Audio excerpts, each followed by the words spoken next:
Hi friends, Savitramma ಚಾನಲ್ಗೆ ಸ್ವಾಗತ. ಈ ದಿನ ನಾನು ಸಿರಿಧಾನ್ಯಗಳಲ್ಲಿ ಒಂದಾದ ರಾಗಿಯನ್ನು ಯಾರು ತಿನ್ನಬಹುದು, ಯಾರು ತಿನ್ನಬಾರ್ದು ಎಂಬುದನ್ನು ಈ ವಿಡಿಯೋದಲ್ಲಿ ತಿಳಿಸ್ತೀನಿ. ಮತ್ತು ರಾಗಿಯಲ್ಲಿರುವ ಪೌಷ್ಟಿಕಾಂಶದ ಬಗ್ಗೆ ವಿವರಿಸಿ ಹೇಳ್ತೀನಿ. ಈ ವಿಡಿಯೋವನ್ನು ಸ್ಕಿಪ್ ಮಾಡದೆ ಪೂರ್ತಿಯಾಗಿ ನೋಡಿ. ರಾಗಿ ಇದು ಸಿರಿಧಾನ್ಯಗಳಲ್ಲಿ ರಾಜ ಅಂತಲೇ ಕರೀತಾರೆ. ಯಾಕೆಂದರೆ ಇದರಲ್ಲಿ ಬೇರೆ ಧಾನ್ಯಗಳಿಗಿಂತಲೂ ಹೆಚ್ಚಾದ ಪೌಷ್ಟಿಕಾಂಶದಿಂದ ಕೂಡಿರುವಂಥ ಒಂದು ಧಾನ್ಯವಾಗಿದೆ. ಇದು ಮತ್ತೆ ಕಡಿಮೆ ಬೆಲೆಗೆ ಸಿಗುವಂಥದ್ದು, ಚೀಪ್ ಆ್ಯಂಡ್ ಬೆಸ್ಟಲ್ಲಿ ಸಿಗುತ್ತದೆ. ಇದನ್ನು ಮೊದಲು ಚಿಕ್ಕ ಮಕ್ಕಳಿಂದ ಸ್ಟಾರ್ಟ್ ಮಾಡ್ತಾರೆ. 6 ತಿಂಗಳ ನಂತರ ಮಗುವಿಗೆ ಸಾಲಿಡ್ ರೂಪದಲ್ಲಿ, ಗಂಜಿ ರೂಪದಲ್ಲಿ ರಾಗಿ ಮಾಲ್ಟ್, ರಾಗಿ ಸರಿ ಮಾಡಿ ಮಗುವಿಗೆ ಕುಡಿಸೋದರಿಂದ ಅದು ಎಲ್ಲ ಪೌಷ್ಟಿಕಾಂಶದಿಂದ ಕೂಡಿರೋದ್ರಿಂದ ಅದು ದೇಹಕ್ಕೆ ತುಂಬ ಒಳ್ಳೆಯ ಶಕ್ತಿಯನ್ನು ನೀಡುತ್ತದೆ. ರಾಗಿಯಲ್ಲಿ ಹೆಚ್ಚಾಗಿ ಫೈಬರ್, ಕ್ಯಾಲ್ಸಿಯಂ ಮತ್ತು ಐರನ್ ಅಂಶದಿಂದ ಕೂಡಿರುವ ಈ ರಾಗಿಯ ಸೇವನೆಯಿಂದ ಜೀರ್ಣಕ್ರಿಯೆ ಶಕ್ತಿ ಹೆಚ್ಚಾಗುತ್ತದೆ. ಹಾಗೂ ಗೊತ್ತಿರುವ ಹಾಗೆ ಎಲ್ಲ ಕಾಯಿಲೆಗಳು ಹೊಟ್ಟೆಯಲ್ಲಿಯೇ ಪ್ರಾರಂಭವಾಗುವುದರಿಂದ ಈ ರಾಗಿಯ ಸೇವನೆಯಿಂದ ಹೊಟ್ಟೆಯಲ್ಲಿ ಒಳ್ಳೆಯ ಬ್ಯಾಕ್ಟೀರಿಯಾಗಳು ಉತ್ಪತ್ತಿಯಾಗುತ್ತದೆ. ಇನ್ನು ಸಕ್ಕರೆ ಕಾಯಿಲೆ ಇದ್ದವರಿಗೆ ಇದು ಒಳ್ಳೆಯ ಫುಡ್ ಆಗಿದೆ. ಇದನ್ನು ಸೇವಿಸುವುದರಿಂದ ಅವರ ಸಕ್ಕರೆ ಪ್ರಮಾಣ ಕಡಿಮೆ ಆಗುತ್ತದೆ. ಹಾಗಂತ 8-10 ದೋಸೆಯನ್ನು ತಿನ್ನಬಾರದು, 2-3 ಮುದ್ದೆಗಳನ್ನು ತಿನ್ನಬಾರದು.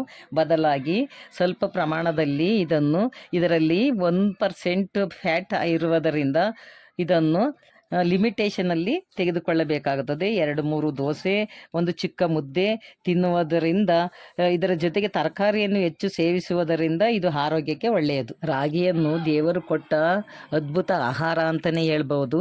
ಏಕೆಂದರೆ ಇದರಲ್ಲಿ ನಾರಿನಾಂಶ ಜಾಸ್ತಿ ಇರುತ್ತದೆ. ಇದರ ಸೇವನೆಯಿಂದ ಹೆಚ್ಚು ತೂಕ ಇರೋರು ಅವ್ರ ತೂಕ ಕಡಿಮೆ ಆಗುತ್ತದೆ. ಮತ್ತು ಇದು ಸ್ವಲ್ಪ ಸೇವಿಸಿದರೆ ಇದರಲ್ಲಿ ನಾರಿನಾಂಶ ಇರೋದರಿಂದ ಹೊಟ್ಟೆ ತುಂಬಿದ ಹಾಗೆ ಆಗುತ್ತದೆ. ಕೊಲೆಸ್ಟ್ರಾಲ್ ಇದ್ದವರಿಗೆ ಇದು ತುಂಬ ಒಳ್ಳೆಯ ಆಹಾರ ಅಂತಲೇ ಹೇಳ್ಬೋದು. ಏಕೆಂದರೆ ಇದರಲ್ಲಿ ಗ್ಲೈಸೋಮಿಕ್ ವ್ಯಾಲ್ಯೂ ಕಡಿಮೆ ಇರುತ್ತದೆ. ಆದಾಗೆ ಇದರ ಸೇವನೆಯಿಂದ ಕೊಲೆಸ್ಟ್ರಾಲ್ ಕಡಿಮೆ ಮಾಡುತ್ತದೆ. ರಾಗಿಯಲ್ಲಿ ಕ್ಯಾಲ್ಸಿಯಂ ಜಾಸ್ತಿ ಇರುವುದರಿಂದ ಮೂಳೆಗಳನ್ನು ಹಾಗೂ ಮಸಲ್ಸನ್ನು ಗಟ್ಟಿ ಮಾಡುತ್ತದೆ. ತಕ್ಷಣ ಎನರ್ಜಿಯನ್ನು ಕೊಡುತ್ತದೆ. ಇದರಲ್ಲಿ ನೀರಿನಂಶ ಜಾಸ್ತಿ ಇರುವುದರಿಂದ ದೇಹದಲ್ಲಿ ಹೈಡ್ರೇಟ್ ನೀರಿನಂಶ ಇರುವಂತೆ ಸಹಾಯ ಮಾಡುತ್ತದೆ. ರಾಗಿ ಸೇವನೆ ಹೆಣ್ಣು ಮಕ್ಕಳಿಗೆ ಒಳ್ಳೆಯ ಆಹಾರವಾಗಿದೆ.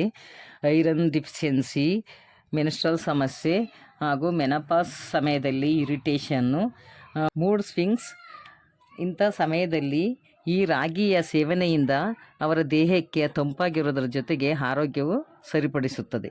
ರಾಗಿಯನ್ನು ಯಾರು ಸೇವಿಸಬಾರದು ಅಂದರೆ ಕಿಡ್ನಿ ಸಮಸ್ಯೆ ಇರುವವರು ಈ ರಾಗಿ ಸೇವನೆ ಮಾಡಬಾರದು. ಈ ರಾಗಿಯಲ್ಲಿ ಹೆಚ್ಚಾಗಿ ಪೊಟ್ಯಾಷಿಯಂ ಅಂಶ ಕೂಡಿರೋದರಿಂದ ಮೂತ್ರ ಜಾಸ್ತಿ ಹೋಗುವುದಕ್ಕೆ ಅದು ಸಹಾಯ ಮಾಡುತ್ತದೆ.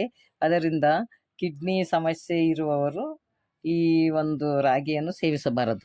ರಾಗಿಯಲ್ಲಿ ಹೈ ಪೊಟ್ಯಾಷಿಯಂ ಇರುವುದರಿಂದ ಕಿಡ್ನಿಯ ಮೇಲೆ ಪ್ರೆಷರ್ ಆಗಿ ಜಾಸ್ತಿ ಮೂತ್ರವನ್ನು ಪ್ರೊಡ್ಯೂಸ್ ಮಾಡುತ್ತದೆ. ಆದುದರಿಂದ ಈ ರಾಗಿ ಸೇವನೆ ಒಳ್ಳೆಯದಲ್ಲ. ಥೈರಾಯ್ಡ್ ಸಮಸ್ಯೆ ಇದ್ದವರು ಹಾಗೂ ಹೈ ಆಕ್ಸಲೇಟ್ ಇಶ್ಯೂ ಇದ್ದವರು, ಅಂದರೆ ಕಿಡ್ನಿಯಲ್ಲಿ ಕಲ್ಲು, ಮೂತ್ರದಲ್ಲಿ ಉರಿ, ಊತ ಇದ್ದವರು ಹಾಗೂ ಪೈಲ್ಸ್ ಸಮಸ್ಯೆ ಇರುವವರು ಈ ರಾಗಿಯನ್ನು ತಿನ್ನುವುದು ಒಳ್ಳೆಯದಲ್ಲ.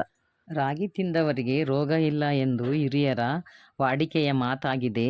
ಇದು 6 ತಿಂಗಳ ಮಕ್ಕಳಿಂದ ಹಿಡಿದು 100 ವರ್ಷದ ಪ್ರಾಯದವರೆಗೂ ಈ ರಾಗಿ ಸೇವನೆ ಆರೋಗ್ಯಕ್ಕೆ ಒಳ್ಳೆಯದು.